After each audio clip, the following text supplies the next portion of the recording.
Assalamualaikum warahmatullahi wabarakatuh.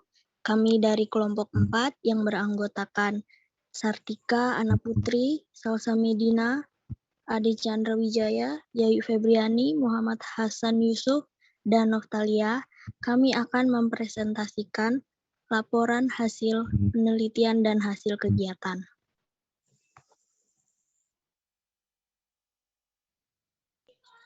Pengertian laporan penelitian. Dikutip dari modul MKWU Bahasa Indonesia, laporan penelitian adalah laporan yang disusun seperti laporan pada umumnya, yaitu bahwa setelah peneliti melaksanakan penelitian atau kegiatan, mereka harus menyusun laporan. Ada beberapa jenis laporan yang dapat disusun, yaitu skripsi untuk jenjang S1, tesis untuk jenjang S2, disertasi untuk jenjang S3.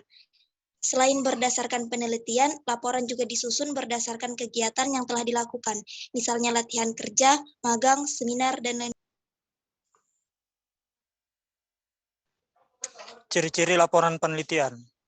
Laporan penelitian memiliki beberapa karakteristik dalam penulisannya. Di antaranya adalah sebagai berikut. Yang pertama adalah sistematis. Artinya tulisan menurut alur pemahaman yang runtut dan berkesinambungan. Kedua, terbuka. Artinya selalu dapat menerima pembaruan jika ada pendapat baru yang lebih baik dan kebenarannya dapat teruji melalui kritik dari pihak lain. Ketiga, objektif. Artinya, penulis harus mengungkapkan apa adanya dan tidak mengada-ngada. Yang keempat adalah jelas. Artinya segala informasi yang ditulis bisa mengungkapkan sesuatu secara jernih. Yang terakhir, logis. Artinya, keterangan yang diungkapkan harus mempunyai argumentasi yang bisa diterima oleh akal sehat, runtut, dan nalar.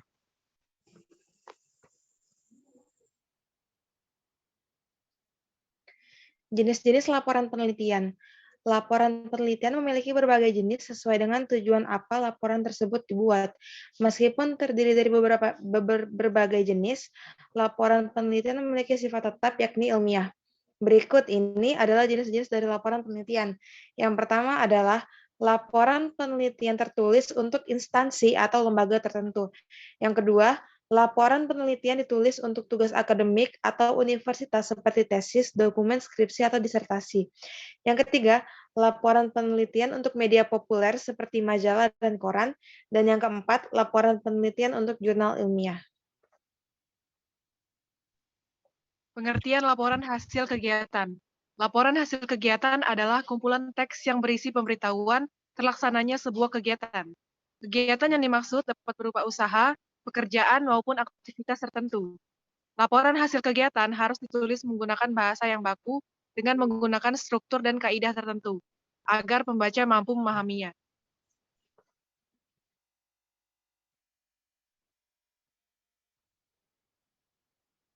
Ciri-ciri laporan hasil kegiatan. Adapun ciri-ciri laporan kegiatan diantaranya sebagai berikut. 1. Terdiri dari 3 bagian, yaitu pendahuluan, isi, dan penutup. Yang kedua, penggunaan bahasa harus jelas agar pembaca laporan kegiatan dapat memahami dengan tepat, tanpa menimbulkan persepsi yang berbeda. Matematika penulisan harus urut dan sesuai struktur. Yang keempat, laporan kegiatan harus dilengkapi dengan bukti agar memperkuat objektivitas laporan. Bukti yang dimaksud berupa dokumentasi foto, nota, struk belanja, hingga bukti lainnya.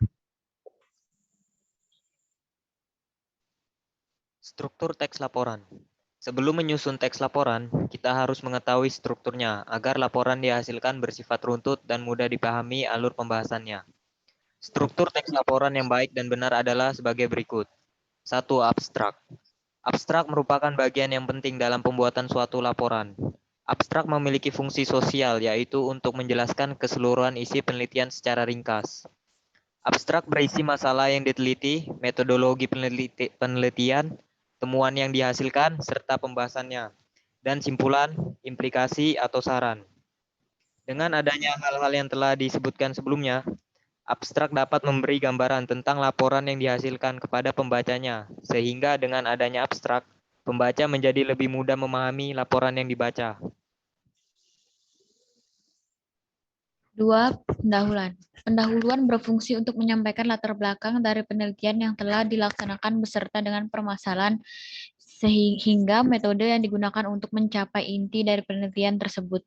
Latar belakang, permasalahan, dan tujuan penelitian seringkali dibuat dan dalam subbab yang berbeda, seperti yang dapat dilihat dari makalah kami.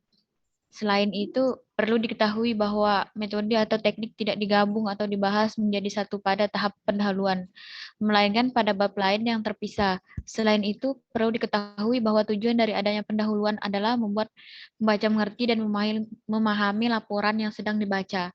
Yang ketiga, landasan teori dan tinjauan pustaka. Pada tahap ini ada dua hal yang dimuat.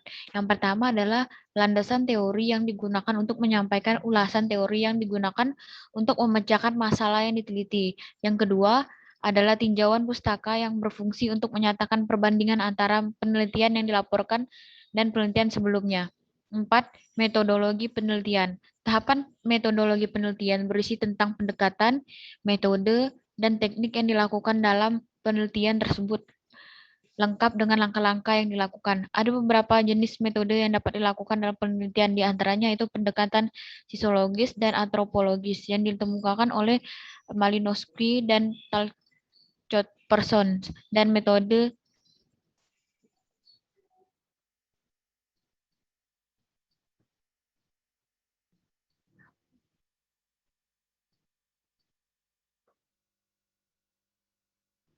yang 5. Hasil penelitian dan pembahasan. Pada tahapan ini ada dua bagian yang berbeda, yaitu hasil penelitian dan pembahasan. Pada laporan penelitian, kedua hal ini dimuat dalam satu bab yang berjudul hasil penelitian dan pembahasan, atau dimuat dalam dua bab yang terpisah yang diberi judul hasil penelitian dan pembahasan. Hal ini merupakan opsi bagi penulis laporan apakah ingin menggabungkan keduanya atau memisahkannya sesuai dengan bagiannya masing-masing. Bagian terpenting pada tahap ini adalah adanya hasil penelitian dan pembahasan. Fungsi dari hasil penelitian adalah untuk menggambarkan hasil atau temuan yang didapatkan dari penelitian itu sendiri. Lalu fungsi yang kedua adalah untuk menjelaskan temuan dari penelitian itu untuk kemudian dikaitkan dengan teori yang merujuk pada penelitian sejenis yang telah dilakukan sebelumnya. Dari pembahasan ini dapat diketahui apakah teori yang dimaksud dapat memecahkan persoalan penelitian yang didapatkan atau malah menghubungkannya dengan masalah penelitian yang telah ada sebelumnya.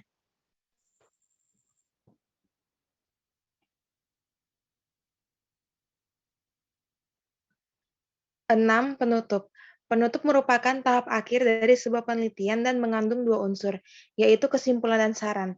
Selain itu, implikasi penelitian juga sering disisipkan dalam bab ini.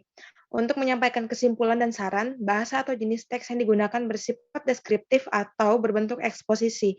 Deskripsi digunakan untuk memaparkan kesimpulan yang merupakan ringkasan dari temuan penelitian yang harus segaris dengan tujuan penelitian.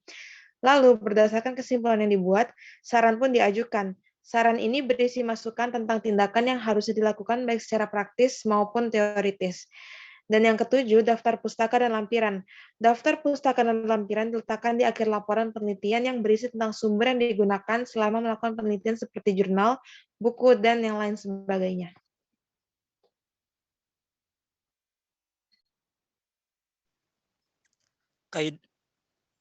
Kaidah bahasa dalam laporan penelitian dan hasil kegiatan. Pada umumnya, kaidah kebahasaan yang digunakan dalam penulisan laporan penelitian dan hasil kegiatan sama seperti menulis dengan ejaan yang benar. Beberapa kesalahan yang sering ditemukan adalah kesalahan penempatan tanda baca, kesalahan huruf kapital, kesalahan penulisan huruf yang dicetak miring, kesalahan penulisan kata depan, dan kesalahan penulisan angka dan bilangan. Selain itu, kesalahan diksi atau pemilihan kata juga sering terjadi sehingga kalimat yang ditulis menjadi rancu atau sulit dipahami. Mungkin itu saja dapat kami presentasikan. Jika ingin ada yang ditanyakan, bisa langsung ditanyakan. Warahmatullahi wabarakatuh.